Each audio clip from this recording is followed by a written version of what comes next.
situation remember happened? on Friday, we've had a couple of dozen now college football players. Major League Baseball found some positive cases, so they closed down all of their spring training and minor league complexes. And they're still don't even know when they're going to come back. We found a few more NFL cases over the weekend. It's just, as you always point out, it's going to be a way of life, and we have to decide whether we're going to accept it and go about our business, which I'm fine with. But can we all just go about our business and be as safe as possible? You know, that's all I'm asking. Just wear a mask. The college sports thing was probably the biggest thing that kind of rocked me over the weekend, and then as I read more about it, understood. So I don't think it's a panic situation. I mean, the health experts are saying, just wear masks. LSU said they had an abundance and many positive. They have many kids going to quarantine.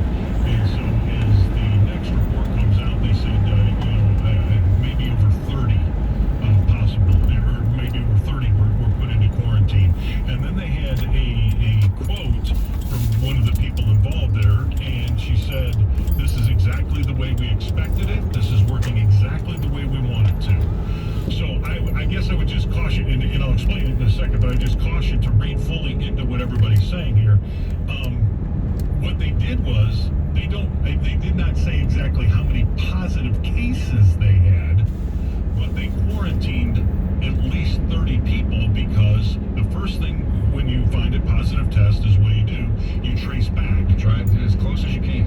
And she said it's working perfectly because the kids that ended up testing positive did exactly what they asked them to do. Who were you with?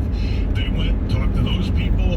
Those people then were put into quarantine. So you may have 2 positive tests, but 30 put in. So you have to watch the wording on some of this stuff and how it works. I've only been reporting positive tests, and I think your point about being confined on college campuses or the bubble in Orlando, that makes all the sense